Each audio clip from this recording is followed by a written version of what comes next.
CP, what up, big sexy? Hey, what's going on, man? How you doing? I'm good, man. Look at you looking all slim. Check you out, bro. Yeah, man. I lost a couple pounds, man. I've been running. You know how it goes. Yes, sir. You been on the MCT oil too? I've been on it. Man, I took some this morning. That shit like 3 times, bro. Bro, yeah, that stuff makes it go right through you. It's dangerous, man. It's dangerous. And I see you with the fresh haircut, man. You look like Robin Thicke. Hey, man, I'm just trying to be cool like Robin Thicke. I see you, man. I respect it. At least you got hair, man. Mine's done. You know what I'm saying? So, Hey, man, you got the beard, though. You got the bald and then the beard look. So, right. I got to do something, man. I got to make something work. You know. All right, what's going on, everybody? This is Taj Deshaun. Today I'm joined by former Boise State tight end, my main man, Connor Peters. What's up, everybody? Oh man, it's going good, man. It's things are kicking along. It's been a long time coming and been working with you. So I'm just glad to be here, and I want to share kind of what we've been working on. Yes, sir. Yes, sir. We'll get right into it. I could get to talking, and then next thing you know, 15 minutes went by and you haven't even had a chance to share your story yet, man. So I'll go ahead and let you share. I just want to start out just by asking, because this is going to be so helpful to anybody who's going through it right now. Just what was life like for you after football was over and you got your feet wet and just went into the workforce? What was that like? It was, I didn't really know how to identify it at the time, to be honest. I was just kind of doing what I thought or what I knew, what you're supposed to do. Football ends and you got to go. And now it's time to like transition into, okay, get a job mode. And I just had all these feelings that I didn't really identify with or didn't really, give attention, and just kept, putting my head down and working, which eventually built up. And I was able to, it doesn't work that way. I mean, coming out of football, just after sports, I took it as like, damn, man, like this was like a failure. This isn't where I wanted to be. There was injuries and stuff that, led me to, football stopping. I had a couple workouts with the Raiders and Niners, but just with the injuries and everything, I wasn't where I need to be to take that next step into the NFL. And it just felt like, I'm failing by going into the workforce now.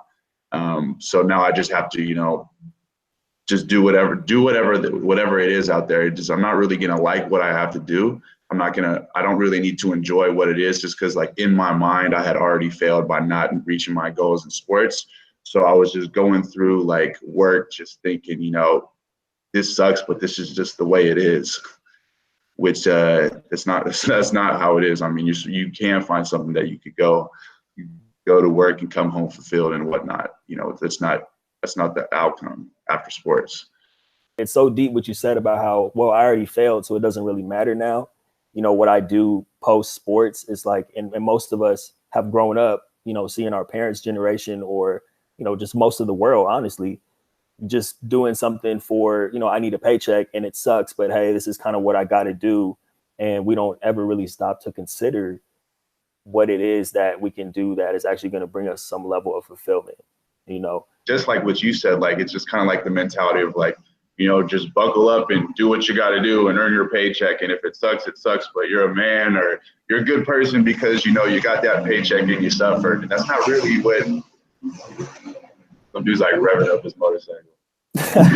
It's all good, man. You have earbuds that you can plug in? Okay, it's fine. It's not that bad. I think let me go close the window real quick. Okay. Kind of left my spot, but yeah. So at the same time too, I had just had a kid too. So it was more than just jumping into the work world. It was all of a sudden, I stopped from being an athlete and things didn't happen the way I wanted to, and I failed. So now I was like, you got to get a job, but now, and you got to, you got a degree, you got to do all these things, and you have to be a dad too. So it was just a lot of, I had to be a lot of things that I didn't know how to. Right. And in that, it's just, it was an experience, man. It was an experience.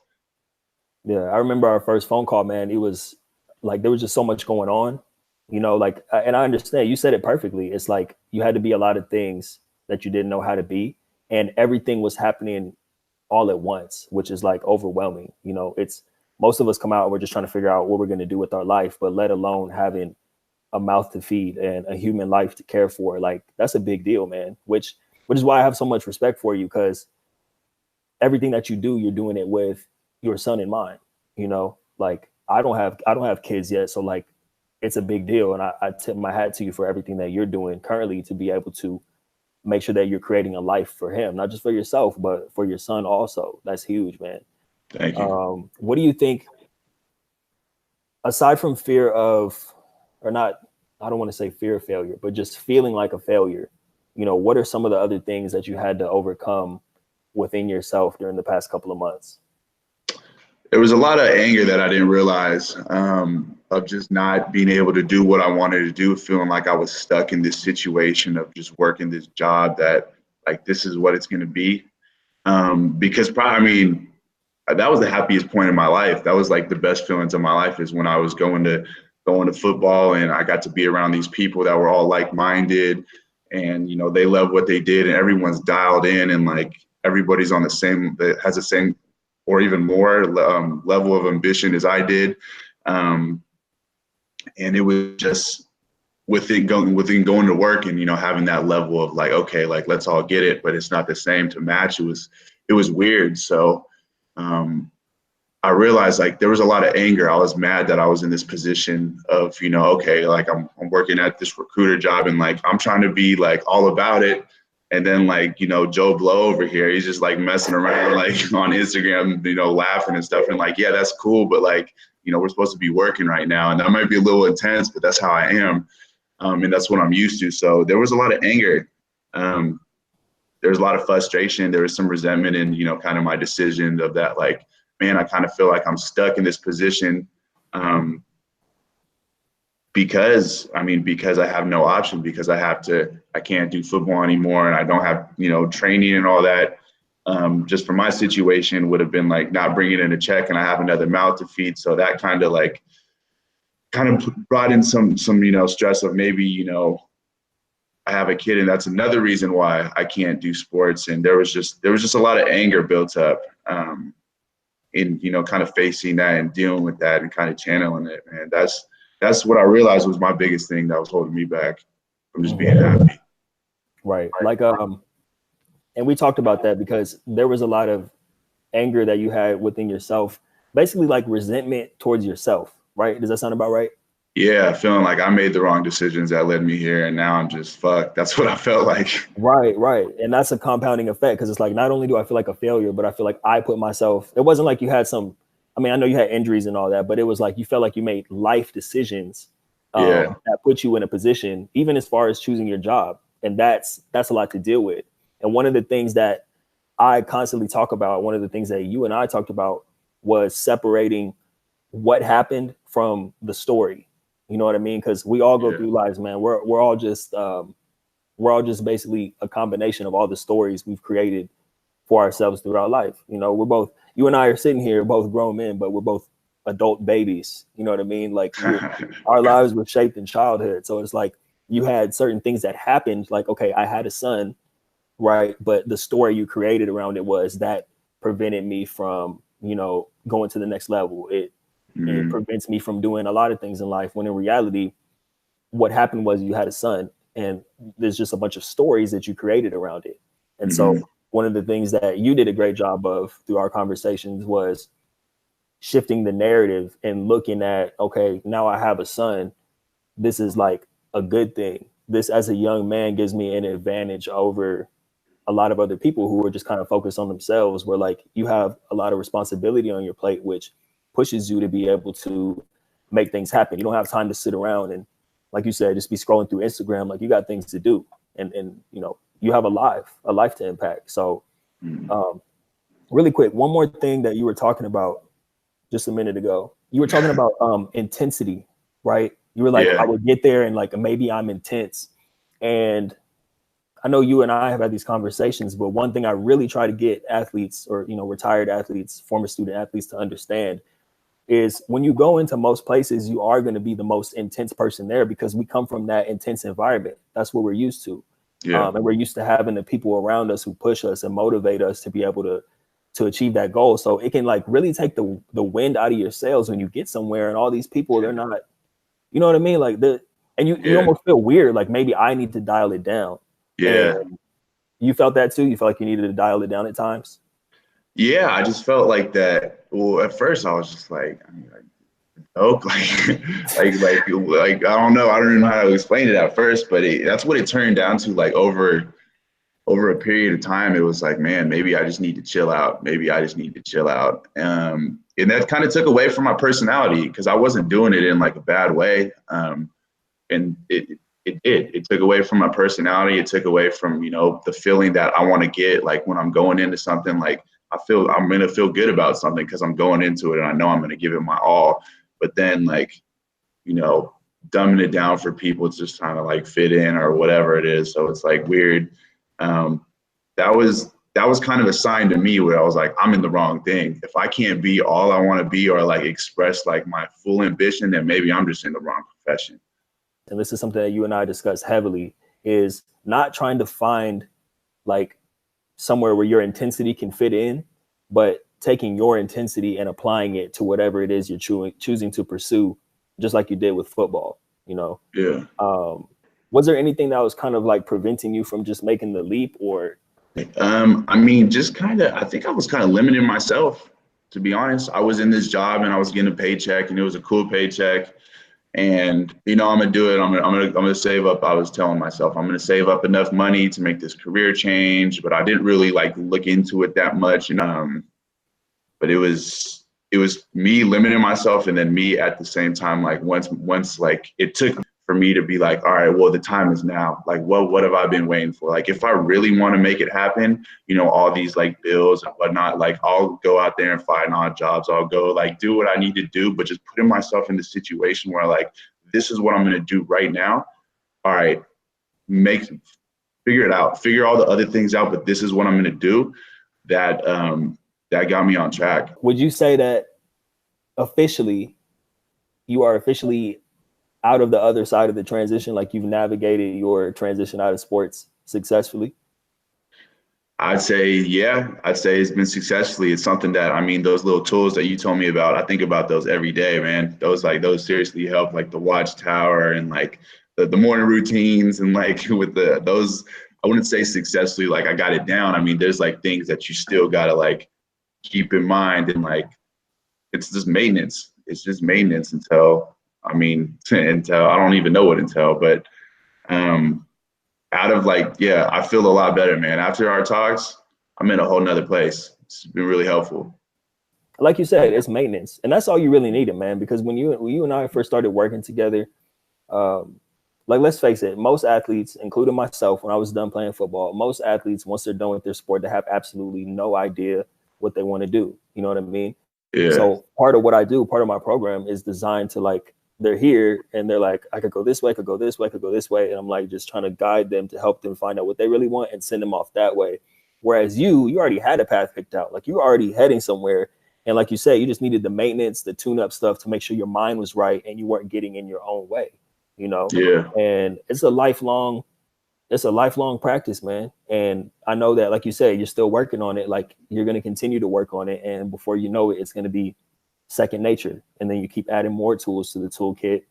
And it just helps you get further and further along on your path and developing into the man that you ultimately want to be and being a great father to that little boy, man. So I'm super proud of you, man. It's awesome to see.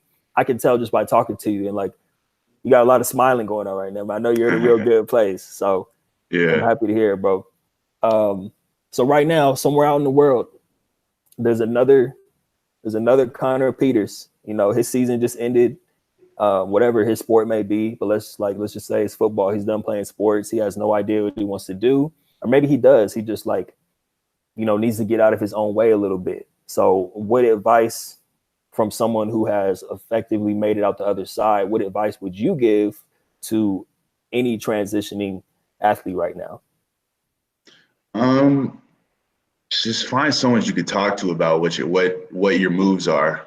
Like you're gonna have all these ideas about, okay, this is good or that's good, but have someone that you could talk through those ideas with, because when you're talking through those ideas and someone who's on the same page that knows you and knows what you like, and they're going to be able to help you realize like, yeah, man, or like, are you sure that doesn't sound like it's really you? And it might not be you. You might just be just like jumping towards something because, you know, it looks new and that's what I'm supposed to do now. And just talking through things.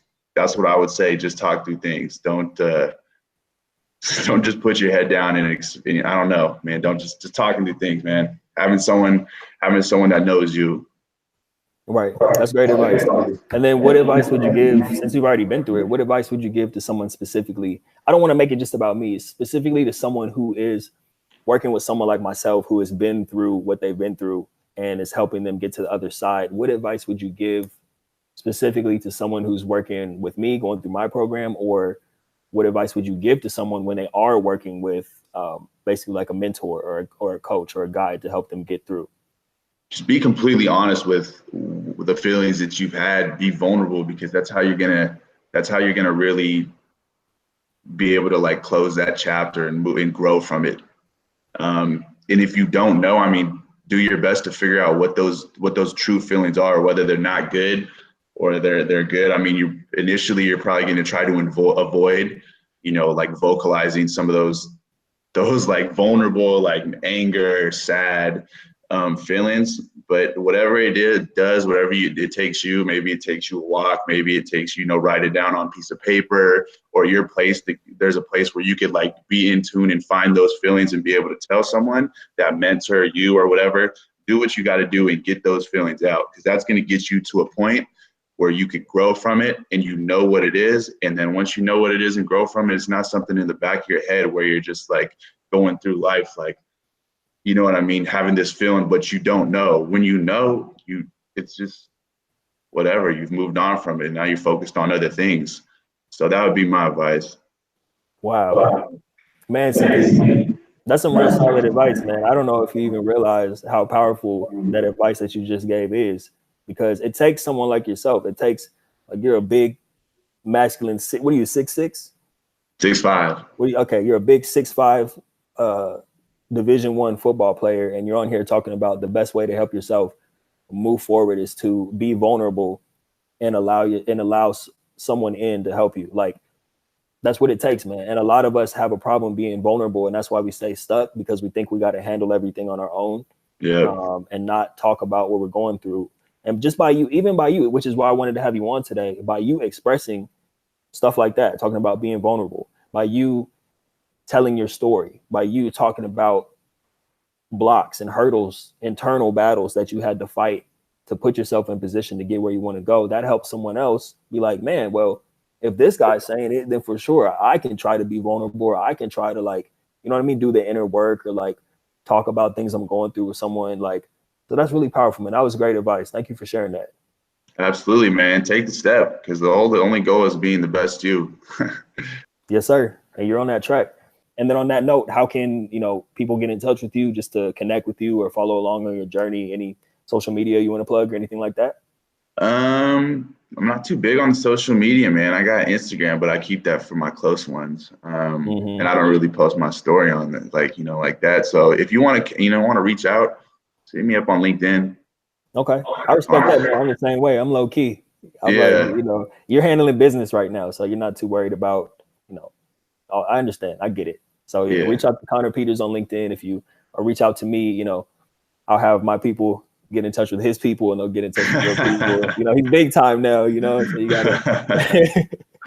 But yeah, man, before I let you go, I just want to thank you again for coming on, and sharing your story, because I think you and I connected because you saw another interview that I did with another athlete I was working with, something like that. Yeah, she was a basketball player, and then I was like, man, I got to connect with this guy. Right. So just imagine like someone watching your story, what this is going to do for a lot of people, man. So I really appreciate that. And I want to really acknowledge you and thank you for allowing me to help you, to guide you, allowing me to deliver the program to you, because it takes two to tango. You know what I mean? Like, I've been on calls before. I've had to like stop working with people because I'm delivering the program to a brick wall. You know what I mean? So it takes something. It takes being vulnerable, like you said, in order to get the results, in order to help yourself get where you want to go. So I just want to acknowledge you and say thank you for allowing me to grow as a coach and for being willing to put in the work to put yourself in position. And I'm really proud of you, man. And I'm excited to see how your journey unfolds over the next few years. And I'm looking forward to, staying in touch and continuing to build with you and just seeing how I can help and how we can help one another, my man. So thanks again. Appreciate it. Let's go. Yeah. Thanks, man. Thank you at the same time. You know how much you've done. It's crazy. You. Yes, sir. All right, CP, I'm gonna let you go, man. You have a great day. Enjoy the movies with the fam. And I'll talk to you later. All right, dog. All right, bro. Later.